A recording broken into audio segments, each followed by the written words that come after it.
आज मैं आपको श्री कृष्ण की एक और नई कहानी सुनाती हूँ। यह कहानी है चावल के एक दाने की कहानी। द्वापर युग में पांडव वनवासी का जीवन जी रहे थे और महाकपटी दुर्योधन हस्तिनापुर में एक राजविलासी जीवन जी रहा था। एक दिन महर्षि दुर्वासा अपने शिष्यों के साथ हस्तिनापुर अतिथि बनकर पधारे थे। दुर्योधन ने काफी अच्छी तरह से उनका स्वागत किया। इसी पवित्र कार्य के बीच दुर्योधन ने अपने मामा शकुनी के साथ मिलकर पांडवों को परास्त करने की एक नई योजना बना ली। जब महर्षि दुर्वासा ने कहा कि हम अब भोजन करेंगे, तब दुर्योधन बोला कि ऋषियों को भोजन कराना तो एक महापुण्य का कार्य है, लेकिन महर्षि दुर्वासा, मैं आपसे अनुरोध करता हूँ कि इस महापुण्य को प्राप्त करने का अवसर मैं अपने बड़े भ्राता युधिष्ठिर को देना चाहता हूँ। इतना कहकर दुर्योधन ने महर्षि दुर्वासा और उनके शिष्यों को नजदीक के वन में बसे युधिष्ठिर की कुटिया में भोजन के लिए भेज दिया, क्योंकि वह जानता था कि दोपहर के उस समय पांडव द्रौपदी सहित खाना खा चुके होंगे और कुटिया में अन्न शेष नहीं होगा।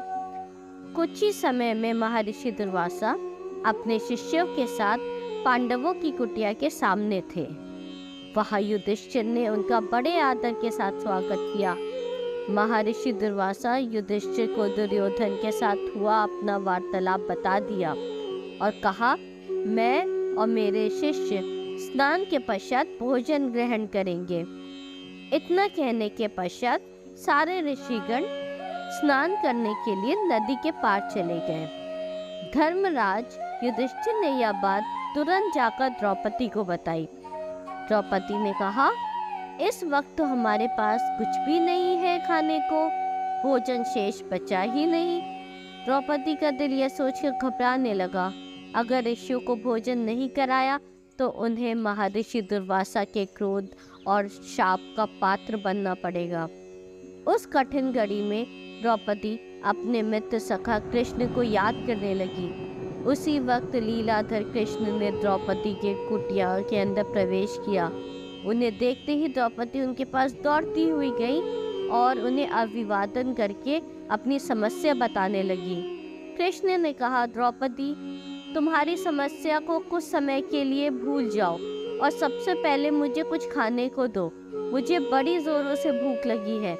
तब द्रौपदी ने अक्षय पात्र लाकर कृष्ण के हाथ में दिया, साथ ही अपनी समस्या भी बताई। महर्षि दुर्वासा और उनके शिष्य कुछ देर में भोजन करने के लिए आने ही वाले थे, लेकिन घर में तो जरा सा भी भोजन शेष नहीं है। द्रौपदी की बात सुनकर कृष्ण मुस्कुराए और पात्र में देखने लगे। उस पात्र में चावल का सिर्फ एक दाना बचा था। वह देखकर भगवान कृष्ण बोले, ये क्या, इसमें तो बहुत खाना बचा है। और वह चावल का वह बचा हुआ दाना उन्होंने खा लिया।